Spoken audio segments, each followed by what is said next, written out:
বাড়িতে যে কিসের ছায়া পড়েছে না, একের পর এক অঘটন ঘটেই যাচ্ছে।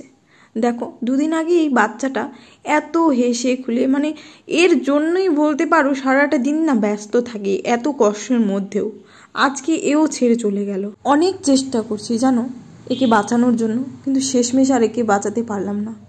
কাল রাতে হঠাৎ করে ও বাইরে, তো ওদের তো পায়খানা পায়, তো ওরা আমি এক সময় যখন আমরা ঘুমিয়ে পড়ি, তো তখন না ওকে পায়খানা হয়তো চাপে, ও না আমরা বুঝতে পারি যে ও কিছু ইঙ্গিত দেয় বলে ও কাঁদতে থাকে, তখন আমরা বের করে দিই, ও পায়খানা করতে যায়। তো কাল রাতে কি হয়েছে, কয়েকটা মানে পাড়ার কুকুর যেগুলো রাস্তায় থাকে ও বের হয়েছে, আর আমরা না বুঝতেই পারিনি হ্যাঁ কখন যে বের হয়ে গেছে। তো ও নির্দিষ্টভাবে ও জায়গায় গেছে, যাওয়ার পরে যখন ঘুরে আসতেছিল তখনই ওর উপর 2-4টা কুকুর অ্যাটাক করেছিল। তো যখন যখন ওকে ধরছিল তখন আমরা তো শুনতে পাইছি, শুনে যাওয়ার ছুটে যেতে যেতে ও একদিকে ছিল আর আমরা ছুটছি আরেকদিকে, ওর আওয়াজটাই পাইনি। তো অবশেষে কুকুরগুলো ওকে মেরে ফেললো। আর বলতে পারো ওর জন্যই বাড়িটাতে না শান্তি আছে।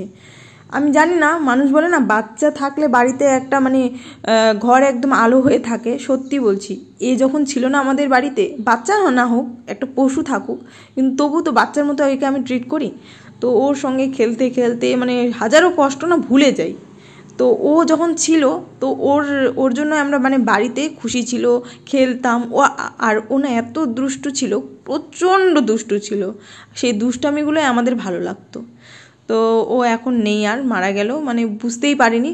আর দিদি তো একেবারে কান্না করে করে অবস্থা খারাপ, কেননা আমি যতটা না আদর করি, আমিও আদর করি এরকম না, তার থেকেও দিদি খুবই আদর করে। দিদি তো কান্না করতে করতে অবস্থা শেষ, কেননা দিদি একটু মানে খুবই মানে পশুদের প্রতি একটু মায়া বেশি। আর ওর খাওয়া দাওয়ার দায়িত্ব না দিদিই দেখতো। সকালে উঠে ঘুম থেকে উঠে আমরা তো একসঙ্গে ঘুমাই ওকে নিয়ে, অনেকজন বিড়ালকে নিয়ে ঘুমাই না, কিন্তু সত্যি বলতে আমরা বিড়ালকে নিয়েই ঘুমাই, আমাদের সঙ্গেই ঘুমাই।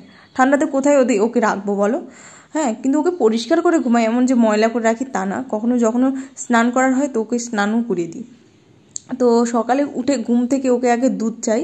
তো আমরা বেশিরভাগ, আমাদের তো গরু নেই যে দুধ থাকে, তো প্যাকেটের দুধ নেওয়া হয় না, ওর জন্যই নিই বেশিরভাগে। আর দিদিকেও খেতে দেয় না, বলে দুধ চা এখন হবে না খাওয়া, ওর দুধ মানে ওকে খাওয়ানোর জন্য রেখে দিই।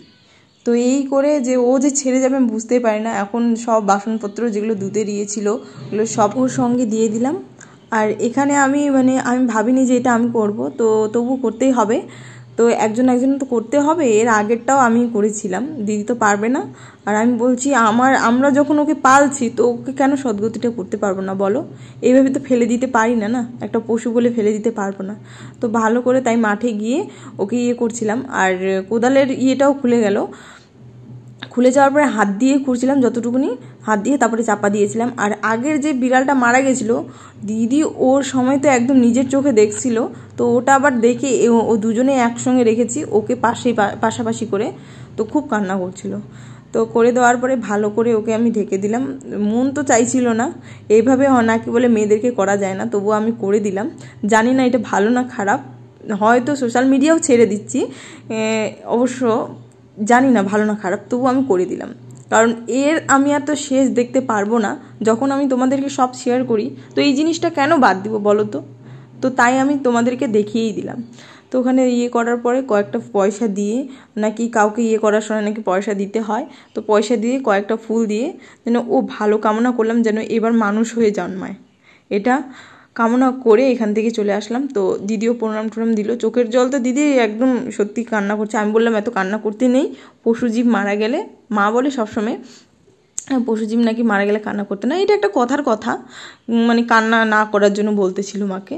তো বাড়িতে এসে দেওয়ার পরে দেখলাম বেগুনটাকে আমি যেহেতু লাগাইছি, তো স্নান করার আগে বলছিল কি তুই তুলবি নাকি, তো আমি বলছি এটা আমি লাগিয়েছি, আমি এইটা ছিড়বো। তো এই বেগুনগুলো তুললাম। আর বেগুনে আরও দেখছি ছোট ছোট বেগুন বেরোয়েছে। ভাবতে পারিনি যে এই বেগুনগুলো এত বড় হয়ে যাবে আর বেগুনও হবে, কারণ আমাদের বাড়িতে বেশিরভাগই এত জায়গা থাকতেও আমাদের না, সত্যি বলছি, কিছু সবজি হয়ই না। এত লাগাই, বাঁশ আছে, বাঁশের বাচ্চাগুলোর জন্য না আমাদের হয় না। আর গাছ তো প্রচুর না, তোমরা তো দেখো এত গাছ, এত পাতা পড়ে, তো তার জন্য না আমাদের হয়ই না সবজি লাগালে। তো তারপরে স্নান করে পুজো দিতে চলে আসলাম। ঠাকুর মোছা থেকে শুরু করে এগুলো তো করতে হবে। আর আজকে ও যেহেতু নাই, সবসময় না পিছে পিছে থাকবে, কামড় দিবে। আর ওর একটা না বদভ্যাস ছিল, অনেকজনে বলে বিড়াল কামড় দিয়ে ইয়ে করে আঁচড় করে, না আমার এত আঁচড় লাগছে না সত্যি, হয়তো এটা খারাপ, অনেকজনে বলবা খারাপ যে বিড়াল আঁচড় দিলে না ডাক্তারের কাছে ইঞ্জেকশন দিতে হয়। তো সত্যি আমি কোনোদিনও দিইনি। হ্যাঁ, এটা হয়তো খারাপ, কেননা মানুষ পশুর মধ্যে তো যতই হোক একটা ডিফারেন্ট থাকে। তো আমি কোনোদিনও এত আঁচড় দিয়েছি, কোনোদিনও আমি একটা ইঞ্জেকশনও দিইনি। আর ওর এত কামড় দেওয়া দিয়ে করতো, ওগুলোকে খুব মিস করতেছি। দিদি যতবার মনে করতেছে, ও সারাদিনে কান্না করতেছিল, কেন এতবার ওকে কতবার দুধ দিত, ওর সঙ্গে খেলতো।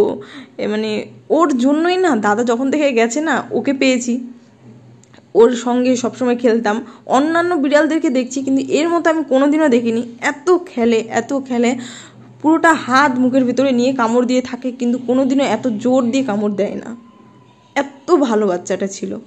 যাই হোক, ওর আবতার কামনা করি যেন ও যেন ভালো হয়ে এবার মানুষ হয়ে জন্মায়, এবার কিছু ভালো করে করুক, ব্যাস এটাই। তো আমার পুজো টুজো দেওয়া হয়ে গেল। পুজো দেওয়ার পরে আবার রান্নাবান্না করতে হবে। আজকে আবার আমার ভাগ্নি আসবে, তাড়াতাড়ি করে তার জন্য পুজো দিয়ে দিচ্ছি। ভাগ্নি আসবে, জানোই তো বসন্ত চলে আসছে, তো বসন্ত উৎসব তো সব জায়গায় ছড়িয়ে রয়েছে আমাদের বাংলায়। তো বসন্ত উৎসবের জন্য ওর আজকে নাচের প্রোগ্রাম আছে। তো আজকে আসে, কালকে ছিল, কিন্তু কালকে বৃষ্টির জন্য ওখানে আর হয়নি, কেন বসন্ত উৎসব তো বেশিরভাগই মাঠে হয়, তো তার জন্য কালকে হয়নি। তো আজকে আসবে। তো আমরা তাড়াতাড়ি করে স্নান করে, ওরা যেহেতু আসে না, এই কথাটা ভুলেই গেছে যে সত্যি ও মারা গেছে। যত দিন যাচ্ছে তত মানে ওর কথাগুলো বেশি হয়। এইটা তো ভিডিও অনেক দিনে করছিলাম, ভিডিওটা তো আমি এখন এডিট করছি, তো সেগুলো কথাগুলো মনে পড়ছে যে কি হয়েছে। আর কালকে এখানে অষ্টপ্রহর শেষ হয়েছিল, তো খিচুড়ি বিতরণ হয়েছিল। শেষ দিন তো খিচুড়ি হয়। তো আমাদের পাশে যেহেতু, আমরা তো নিয়ে সবসময় আমাদের থাকে এখানে বাড়ির পাশে যেহেতু, তো ওখানকার খিচুড়ি ছিল। আর দিদি বললো বেগুন ভাজলো, পাঁপড় ভাজলো, আর একটা বাঁধাকপি সবজি বানালো। আর এই যে আমার ছোট্ট মাসি চলে আসছে, ওকে সাজুগুজু করে আমার নাচ করিয়ে দেখাচ্ছে। তো চলো আজকের ভিডিওটা